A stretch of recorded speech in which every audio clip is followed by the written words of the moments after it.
Hello, my sisters and brothers.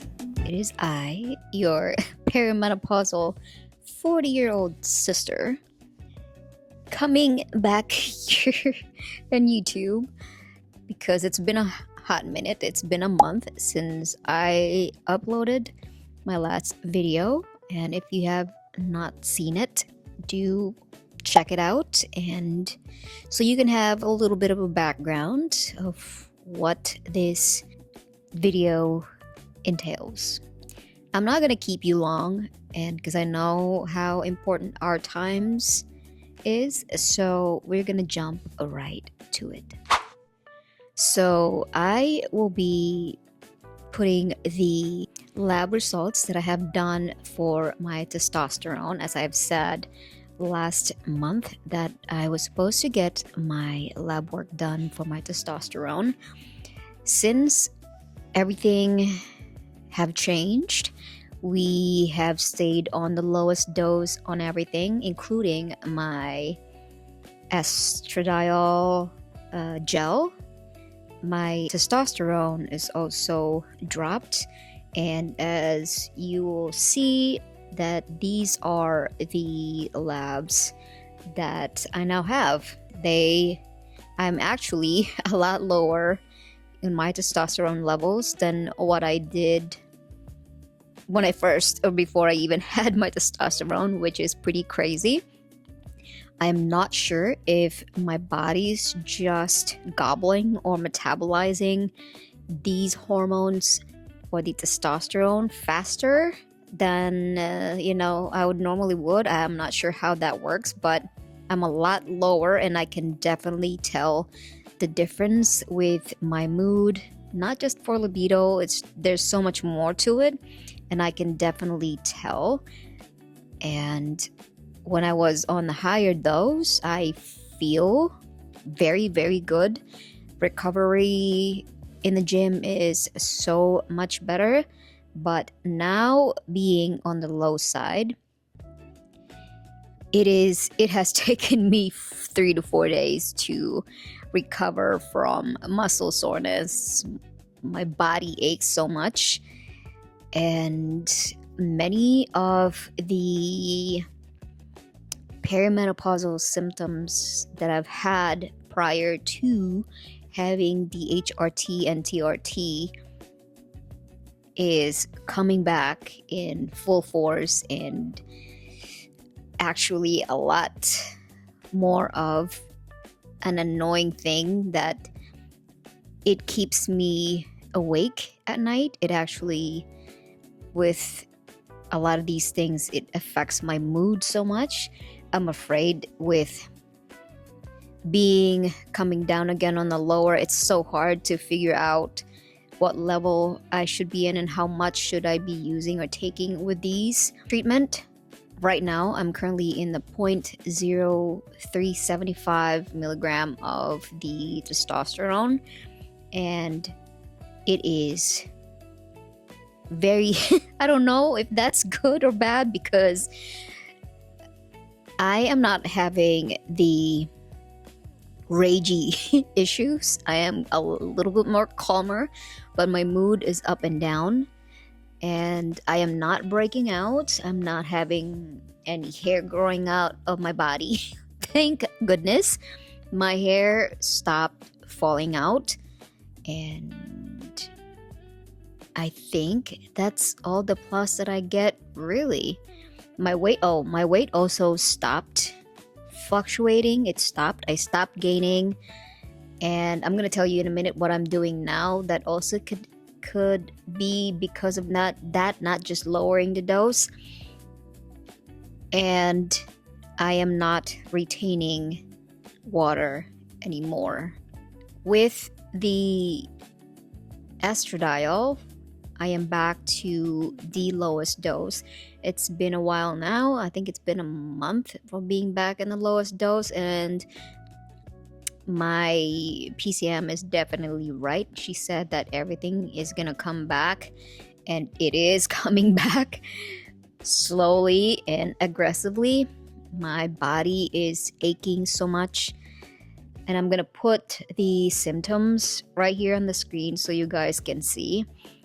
All of the things that I've had to deal with, like half of it is coming back, and it's it's actually a torture. And I think the weight gain and the hunger is a type of adaptation period to the hormones.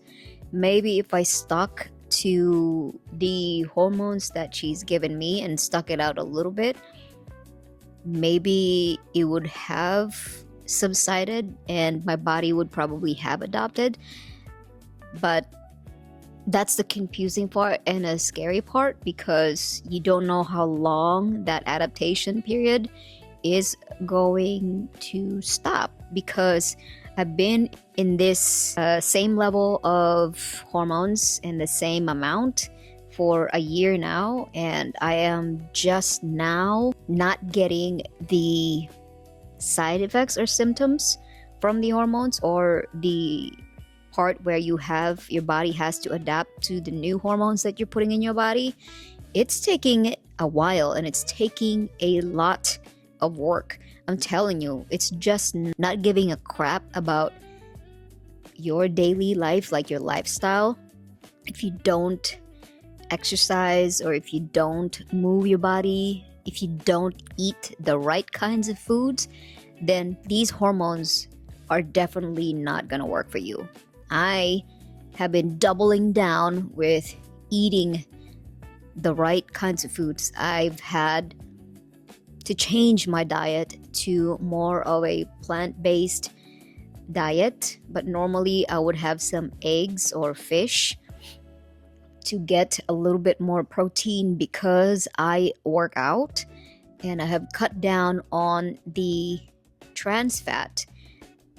Whereas before, I never really looked at those things, which is very, very bad. I will tell you that, because my cholesterol have shot up to the roof, and I am having to get my heart checked as well, because in those 4 years, my lipids, my cholesterol, my LDL was increasing and rising to the alarming levels that my provider told me I should be on statins. But I told her I'm not gonna do that yet.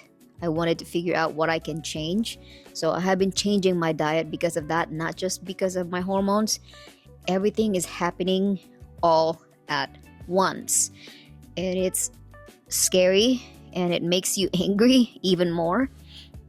But all I can do is control my lifestyle, my diet, how I exercise. With now, I definitely lift weights 2 times a week, and I walk every day. I've tried to do too much, because also with cortisol and other hormones, I've been an over-exerciser for 17 years now, and I am just now changing that, and I'm just now understanding exercise should be to help me get better as I get older. Because yeah, exercise is great for us, but I've overdone it. I've over abused my body so much. I've overworked my body so much that I think is the reason why I am feeling a lot of these things when I shouldn't or didn't have to. But that's just my opinion. That's just how I see it, and these are my theories. And I have been on top of my health for a long, long time, and I know when little things is not right. I can tell, because I've been taking care of my body for a long time, and I know when something's not right. Also, I'm not bloating as much ever since I've changed my diet, and it is definitely not easy to go from eating tons of meat and not paying attention to the sugar intake, the salt intake, the fat intake, now I make sure that I watch that because I know it's gonna affect me quicker, faster, and harder if I don't pay attention to that. So the most basic and the most natural food that we know of is the one that is helping me right now. And I feel so much better, not as bloated, not as cranky, because my stomach is not as distended and not uncomfortable as much. The symptoms of the perimenopause is definitely in full force. Like I said, I'm going to put all the signs and symptoms of what I've been having that are coming back. I definitely see more symptoms back. So in a month or two, I have to decide if I want to suffer. I have to decide if I want to suffer through the symptoms that I've been dealing with, or increase a little teeny tiny bit more to make me feel better. I think that's what my body wants, not just a sudden big amount of increase. So right now in my estradiol, I am on 0.25 milligrams. So maybe do 0.0375 milligrams if I can do that with the gel. But if not, then I would probably stick it out. I don't know, stick it out maybe a couple months to adapt, because now I understand and know that it takes a little bit of time of adapting to what we are losing, because honestly, we are losing our hormones, and the lowest dose that I'm having is starting to be not sufficient anymore. And the same with my testosterone. I would probably increase it to 0.4 milligrams, slowly work my way up to 5, like when I first had the hormone. But I think slow is better than quick and faster, because then my body is getting confused and getting different kinds of signals that I'm losing hair and I'm angry and cranky, and it's just too much, I guess. So that's gonna be something that we are going to work on. And at this point, I understand now that it takes a little bit of time to get used to the hormones, and also still taking the precautions and the lifestyles more seriously, and not freak out as much, and just measure out or weigh out your pros and cons. Last time I said that I might stop taking the hormones, but after dealing with the low hormones and the symptoms coming back very difficult and hard, I think I'm gonna stay with it and see how this goes. Maybe this is just like everything else, a long game. It takes a lot of getting used to and sticking to the lifestyle and diet that I am doing now, and go from there. Now, I'm not telling you to do the same. I'm telling you to pay attention to your own body. I'm just sharing my experiences, and I'm just sharing how I'm feeling right now so you can have an idea. So it is an up and down road, but that's okay. As long as we are healthy and we're taking things in our own hand and controlling our health, don't be afraid to speak up and say what you're feeling, because you're not crazy, you're not losing your mind. We're all going through this, and many more women are gonna go through this, not just us. And the more we voice what we experience, the more that we can help the others. That's how I see it.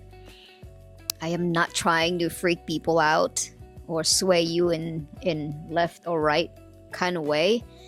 I want you to make the right decision for you. And if what you decide is the hormones is not for you right now, that's fine too. And if you do decide, that's also great. I mean, we're all we're all gonna end up in the same place one day.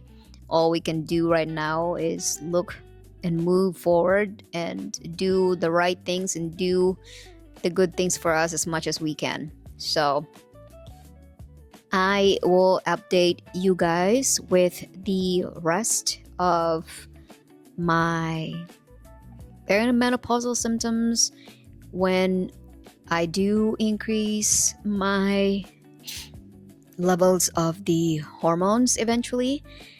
And I hope that get to have the answers that they want, but it is definitely a sacrifice that is worth sacrificing for. So I will see you guys in the next one. Give this video a thumbs up. Leave me a comment down below. If you have any more questions regarding diet, lifestyle changes, let me know. Then I'll definitely create videos for you guys. So thank you so much for watching. I will see you in the next one. Bye.